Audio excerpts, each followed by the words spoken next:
What's up, you beautiful people? It's Harrison here, coming to you from the beautiful Boulder, Colorado on this lovely, snowy Friday evening. Tonight, in honor of reaching 1,000 subscribers, by the way, thank you guys for that, I will be talking about my healing journey from narcissistic abuse. Now, I've been getting a lot of requests to tell my story of the abuse itself, but I'm probably going to save that for a later video, quite frankly. Because right now it just brings back way too many bad memories. And it's really difficult to go back there in your mind.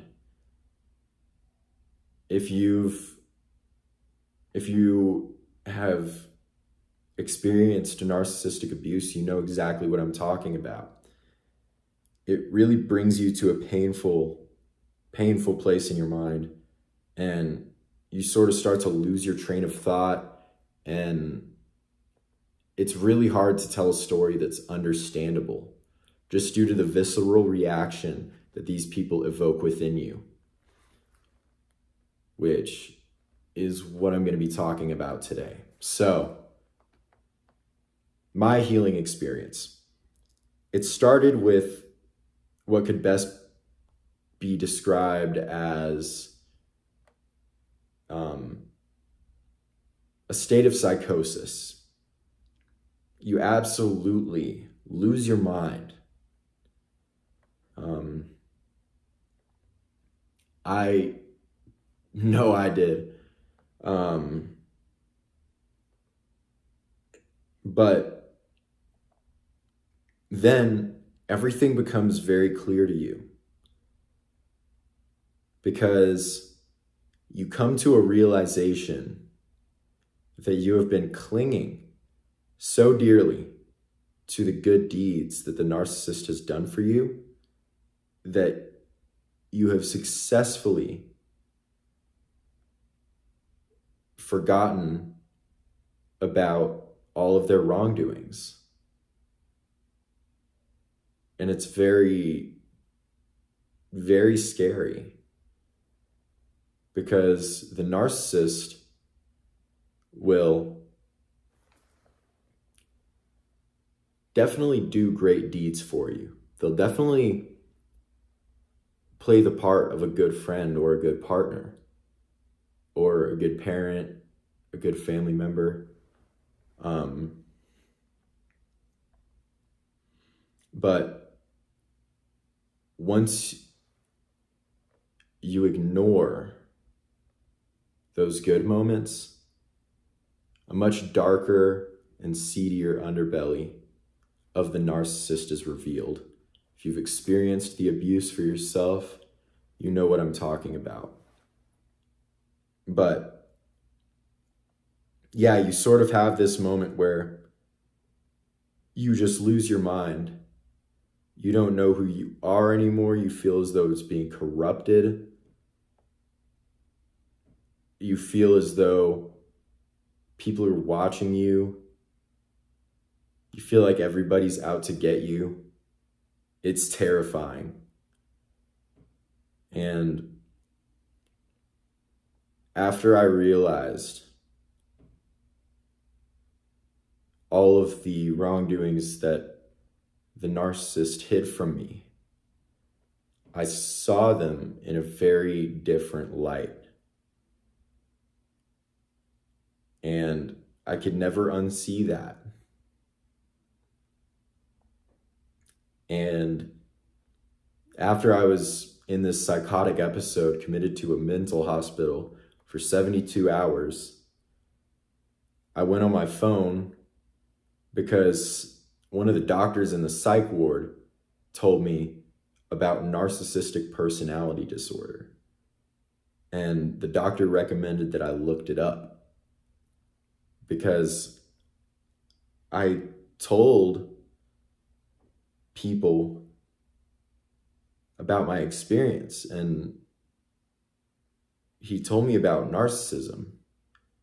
And I was like, what? Like, I don't want to like diagnose anybody here. Like, But once I got out, I looked up narcissism and I realized that that was the exact kind of person that I was dealing with. They were right. And it's a jarring experience because you cling so hard to the good memories that all of the bad memories have been conveniently forgotten until you educate yourself, which you are doing right now if you're watching this video, so thank you.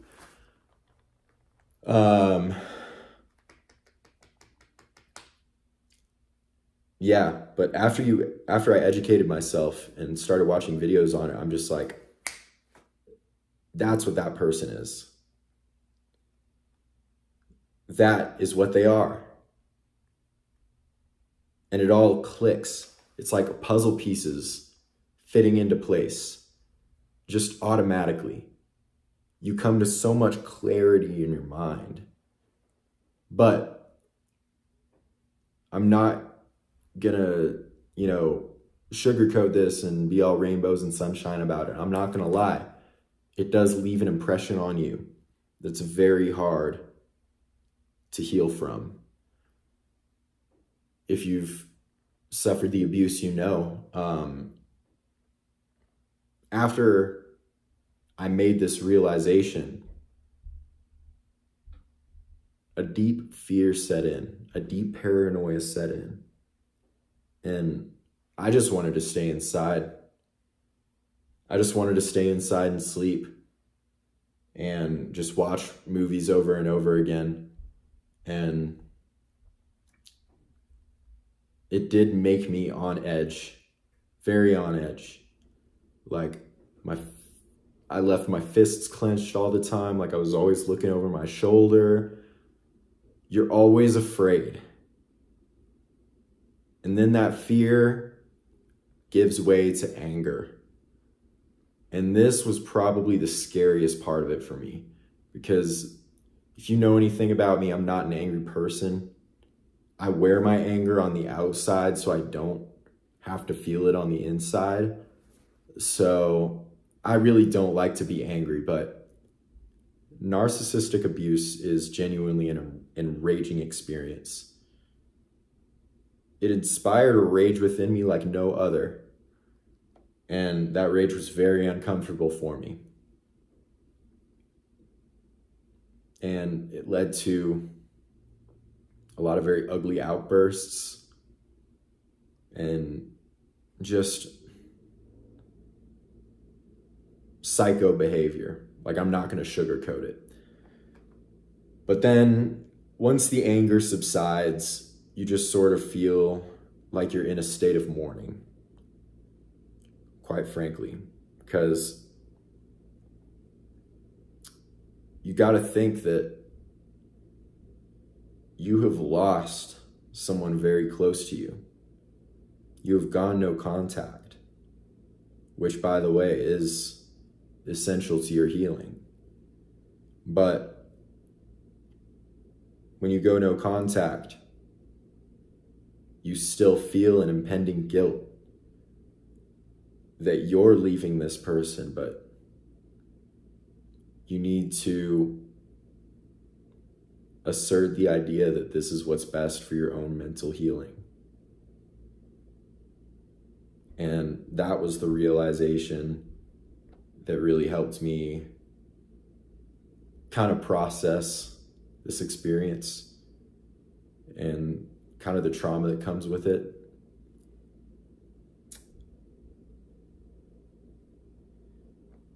And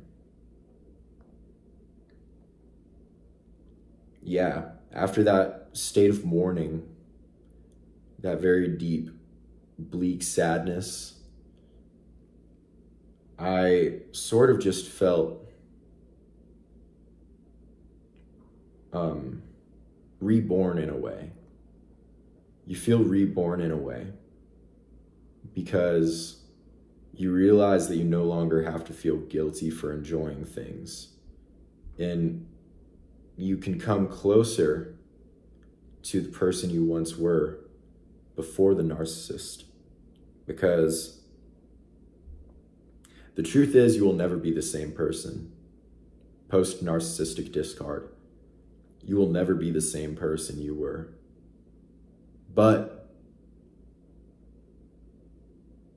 you can become stronger than the person you were.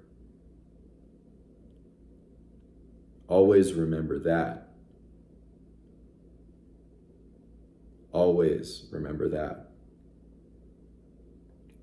Use this as an experience to refine your new identity. Use this to take back what was once robbed from you.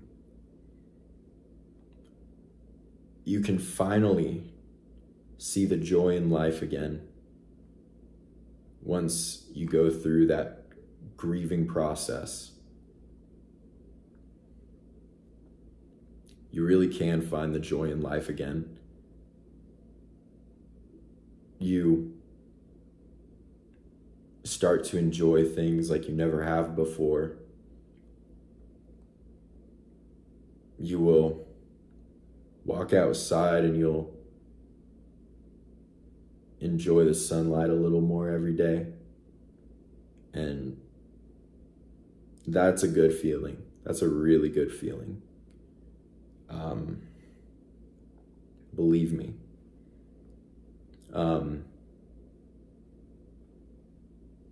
Yeah.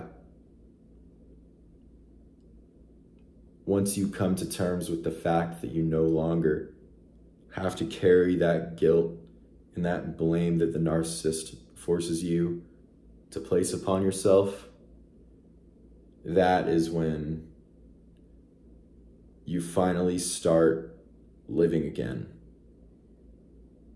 And you finally remember why you are here on planet Earth. And that is to spread positivity, to spread kindness,